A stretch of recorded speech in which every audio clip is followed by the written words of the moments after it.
Hi, and welcome to This Week in East Brunswick. It's the town's own video magazine. Tonight we have an arts update, a peek at Dames at Sea, the spoof of 1930s musicals that is currently running at Playhouse 22. We'll also look at ways people around town are commemorating the birthday of Dr. Martin Luther King Jr. The civil rights leader assassinated in Memphis in 1968 would have been 60 on January 15th. Monday is the national holiday. This week we followed East Brunswick senior citizens on their weekly food shopping routine, a service coordinated by the Senior Center. For those of you heading toward sunnier latitudes this winter, we have advice and warnings regarding tanning from Director of Consumer Affairs Adrian Eisner. Later we'll provide a review of Monday's council meeting. But first, here's a look at what's happening next week on Channel 8. Monday, Lenore Kulik tells teens to get high on fitness. That's Look Great, Feel Great at 10 a.m. At 10:30, we bring you stories from the library. Tuesday night at 7, watch Psychology in Action. At 7:30, Paul Hansen talks about your annual tax return with CPA Ron Bass. John Runyon's Business Bylines at 8 is a real estate update. Wednesday at 7:30 p.m., Spotlight on Education focuses on high school sports training. 18 with Stuart Davis examines the families of divorce. That's at 8 o'clock. This Week in East Brunswick returns Thursday at 7 and 8. Let's Talk Health at 7:30 features a discussion for those who want to stop smoking. Check the Channel 8 program guide for recasts of the week's shows. Hi, I'm Dolly Baster with your arts update for this week, and I just wanted to remind all of you not to miss the wonderful new show over at Playhouse 22, Dames at Sea, directed and choreographed by Sue Spidell. I'll tell you, it's a foot-tapping, hand-clapping spoof of the 30s. You will absolutely love it. I saw it the night before New Year's Eve, and I'm telling you, I went out there humming and tapping myself. The show runs Friday, Saturday nights, 8:30 curtain, Sunday matinees at 3 o'clock. And all you'll have to do is pick up your telephone and dial 254-3939, which is the box office. They've got group rates available. Why not join us up at the Playhouse? You won't regret it for a minute. In the meantime, take care. What? We've got a flock of cuties in every port, an overflow of beauties, we're never short. Of women young and old, we know every sort of dames at sea. And then that scratch last week that stole the bell. My sweetie in Paris, a swell of a bell. But when the ocean's raging, we miss like hell those dames at sea. In the Atlantic, we get so frantic, the toils we left on the shore. In the Adriatic, when things get static, I'd love to have a matey with a name like Sal or Sadie. He's a nice guy, Dick. He's really a pal. And Lucky's my best friend, but he ain't no gal. We need some frilly skirts to boost our morale. Some dames at sea.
The Arts Commission commemorated the birthday of Dr. Martin Luther King Jr. on Tuesday night with a poetry reading and discussion, including personal reflections on growing up during the Civil Rights Movement. Poems by several different authors were read by Ann Adams of Patterson and by Ron Lieberman from Playhouse 22. The works described King himself or detailed racism, discrimination, slavery, and the fight for freedom. There was also a special video presentation of Dr. King's speech in Washington. The event was organized by the Arts Commission Poetry Chairman, Julia Samuels, and by Dolly Vasta. They're hoping people will recognize the prejudice and discrimination still prevalent in this country. Bury me in a free land. Make me a grave where you will, in a lonely plain or lofty hill. Make it among earth's humblest graves, but not in a land where men are slaves. I could not rest if around my grave I heard the steps of a trembling slave. His shadow above my silent tomb would make it a place of fearful gloom. I could not rest if I heard the tread of a coffle gang to the shambles led, and the mother's shriek of wild despair rise like a curse on the trembling air. I could not sleep if I saw the lash drinking her blood at each fearful gash, and I saw her babes torn from her breast like trembling doves from their parents' nest. I'd shudder and start if I heard the bay of bloodhounds seizing their human prey, and I heard the captive plead in vain as they bound afresh his galling chain. If I saw young girls from their mother's arms bartered and sold for their youthful charms, my eye would flash with a mournful flame, my death-pale cheek grow red with shame. I would sleep, dear friends, where bloated might can rob no man of his dearest right. My rest shall be calm in any grave, where none can call his brother a slave. I ask no monument, proud and high, to arrest the gaze of the passers-by. All that my yearning spirit craves is bury me not in a land of slaves. Hi, I'm Amy Fisher. I'm the information officer for the school system. This week in the schools there are many activities being held in observance of Martin Luther King Day, and we're going to hear about two of them on the news today. First, we're at Warnsdorfer School with fourth grade teacher Ellen Stein, who's going to tell us about what her class has been doing. Hi, Ellen. Hi. Tell us about your project. Okay.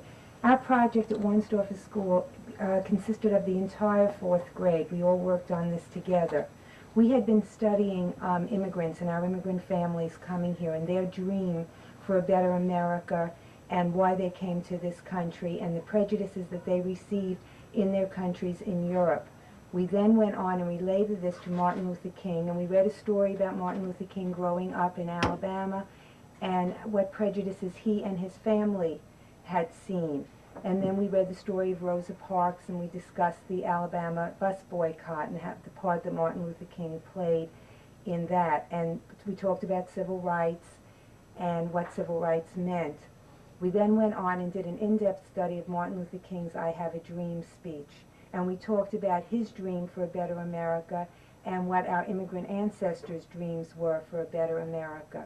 And then the children each spoke about what their dreams are for a better America. And we made a beautiful display putting the three things together and how we have to start off something with a dream and then watch it grow until we see it materialize. And now we're going to hear from some of the children and their dreams. Right. And thank you very Thank much you. for having us here. Okay, children. Hi, tell me your name and what your dream is. John Colesi. My dream is smoking and other harmful drugs will be banned. Okay, very good. Next. Hi, Hi, tell us your name. my name is Steven Lux. And what about your dream? My dream is that we would have a better relationship with the Soviet Union. Okay, thank you. And here we have somebody else coming. What is your name? Josepha Schwartz. And what is your dream? My dream is that there will be world peace. Very good. Okay, next. Hi. My name is Ari Gerst, and I have a dream that all nuclear missiles will be defused. Very good. Okay. Hi, I'm Brian McNeely, and my dream is so people will stop building buildings so animals will have homes. Oh, that's a unique dream. Hi. Amanda Bergman. My dream was the child abuse would stop because too many people are getting hurt and a lot of them are dead now. That's very, very serious and big problem.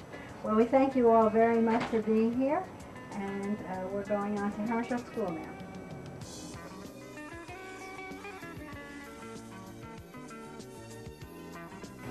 This is the Herschel School Library, where the library media specialist, Susan Kleinman, has just been busily hanging this exhibit that Bob Flood, our social studies supervisor, arranged to have brought here, and Bob's going to tell us about it. Hi, Bob. Good morning. This is an exhibit entitled Hand in Hand for Justice. It commemorates both Martin Luther King's birthday and the civil rights movement itself. Some of the highlights of the display are the fact that it shows some of the famous comments made by Martin Luther King, and it really is a walk through time. It's a walk through history of the civil rights movement. Another theme is the cooperation between the races. It mentions the ministers and priests wearing their Roman collars and the rabbis wearing their yarmulkes as they joined their black brothers in the early civil rights movements of the South. And I see this program is in the United States and in Israel both? Yes, it's international, and it is something that is only here for a limited time, and over the course of the next 2 weeks, our social studies classes at Hammarskjöld School will be visiting the library to view the various exhibits. The specific title is Martin Luther King Jr. and the Jewish Community. And can you explain how some of these pictures relate to that? The pictures try to show how the civil rights movement was really an interfaith and an interracial movement. It had, as I mentioned earlier, the support of priests and ministers and rabbis and members of the Jewish and other communities at large. The major theme here is to try to show how the Jewish community supported the civil rights movement from its inception and were very important supporters of Dr. Martin Luther King and the entire movement back in the early 60s. Now, will all the school children come in to see this while this is here? Yes, all of the 6th grade classes and all of the 7th grade social studies classes will have an opportunity to view the exhibit and have a brief discussion about it with their teachers. Okay, great. And thank you very much. And we have to thank Mrs. Kleinman again for all the hard work she did in getting this installed in the library here so that our students can see it. Thank you for watching.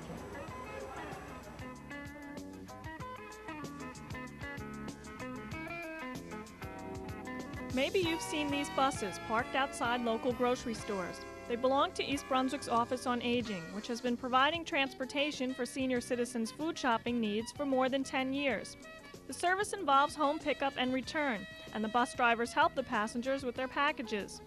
Originally a once-a-week operation, so many have found it an indispensable program that now 50 to 60 people participate each week.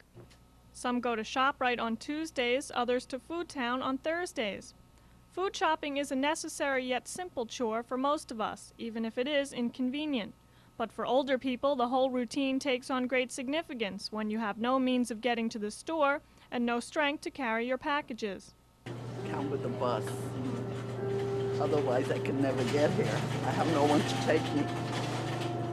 I used to have, but my son is very sick, so I have to do the best I could now. I don't have any other transportation. Transportation in East Brunswick is terrible, especially where I live. Here I get picked up and I get brought home, and they really make it very convenient for us and very pleasant, and I just love it. Are you following the seniors today? It's an experience all its own. Do you come shopping every week? Not every week because I work, but the days I'm off and I'm able to get it, and it's a blessing. You know, help us carry our packages. It's wonderful. We really enjoy coming here, and they are delightful here. They really are. To take advantage of the shopping program in town, you must be an East Brunswick resident 60 years old or older, registered with the Senior Center. Administrators there also coordinate rides to the Brunswick Square Mall. Other January offerings include an excursion to Atlantic City on Friday the 13th, Roller skating Tuesday the 17th, a visit from the podiatrist Wednesday the 18th at 9:30 in the morning, blood pressure tests Mondays at 10 a.m., and regularly scheduled arts and crafts, including crocheting and knitting. For more information on Senior Center activities, call the Office on Aging at 390-6896. If you are a person who is mentally retarded and someone gives you a hard time, renting an apartment, or doing your job, or just walking down the street, try to understand. They may not know any better, and that's their disability. To learn more, call the ARC, the Association for Retarded Citizens. Hello, and welcome to Consumer Aware. I'm Adrienne Eisner, Director of the East Brunswick Consumer Affairs Office. Tan indoors with absolutely no harmful side effects. No burning, no drying, and no sun damage. Unlike the sun, indoor tanning will not cause skin cancer or skin aging. You may have heard claims like these about indoor tanning and wondered whether indoor tanning devices are truly a safe alternative to outdoor tanning. But whether you tan outdoors in natural sunlight or indoors in a suntan salon, tanning is not risk-free. Overexposure can cause eye injury, premature aging and wrinkling of the skin, and can also increase your chances of developing skin cancer. A new pamphlet from the Federal Trade Commission, Facts on Indoor Tanning, explains the risks of indoor tanning and the steps you can take to avoid these risks. It discusses the ways that tanning devices work on your skin. It identifies some false and misleading claims about tanning devices and provides a checklist to help you minimize your tanning risk. For your copy of the pamphlet, send your name, address, and a check or money order for 50 cents to the Consumer Information Center, Department 420V, Pueblo, Colorado, 81009. Whether they come from the sun or from a tanning device, ultraviolet rays can damage your skin. Older tanning devices emitted shortwave ultraviolet rays called UVB rays, which actually burn the skin's outer layer. Recently, salon owners began using tanning beds that emit predominantly long-wave ultraviolet rays called UVA rays, which they often claim are safe. But UVA rays penetrate the skin deeply and weaken the skin's connective tissue. This weakened tissue is less able to heal, and it can cause the skin to wrinkle and sag prematurely. Also, long-term exposure to any source of ultraviolet light increases the risks of skin cancer. So beware of salons that advertise gentle, comfortable, and safe UVA light. Even though ultraviolet rays emitted by tanning beds are much more intense than those from the sun, your skin will remain cool to the touch when you tan indoors. This is dangerous because it is deceptive to your senses. You may be tempted to stay under the lights longer because you don't get hot. Some salons advertise no glare tanning beds that make goggles and eye shades unnecessary. This is false. The Food and Drug Administration requires that tanning salons direct customers to wear protective goggles. Closing your eyes, wearing normal sunglasses, or covering your eyes with cotton balls does not offer enough protection. Make sure that the goggles you wear at the salon are sterilized after each use to prevent the spread of eye infections. To read more about the risks of indoor tanning and the precautions that you should take, please send for your copy of the pamphlet from the Federal Trade Commission, Facts on Indoor Tanning. If you have any additional questions or have any consumer-related problems, please be sure to call us at the East Brunswick Consumer Affairs Office. The telephone number is 390-6954. We're in the office Monday through Friday from 9 a.m. until 5 p.m. Thank you for joining me on Consumer Aware. See you again next time. Revisions to the Township Master Plan were discussed at Monday night's Council Action Meeting. A master plan serves as a guide for development within a municipality and is revised every 6 years.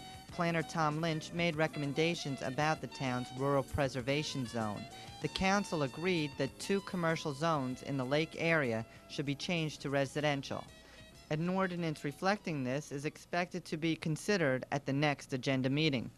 But the council indicated opposition to a recommendation that would change the rural residential zone from 2 acres to 6 acre lot sizes. The planning board, however, has already endorsed this plan. More research into this matter will be performed before the council puts it to vote. Also Monday, dozens of new homeowners came out to stop the council from releasing performance and maintenance bonds from several large developers. Only 1 bond was released out of 22 on the agenda. Representatives from the Kehovnanian Development Corporation told the council they would seek their release of these funds in court. And among the developments with outstanding bonds are the Club, Briar Ridge, and Timber Hollow. The council also adopted a resolution honoring former Mayor William Fox. And several of Mayor Jack Sinagra's appointments were approved, including 4 new members of the Planning Board. Tom Clark, John French, Edward Humphreys, and Mike Opaleski began their term Thursday night. And in a separate resolution, the council approved the appointment of Turby Smilo to the Library Board of Trustees. That's all for now. Thanks for watching.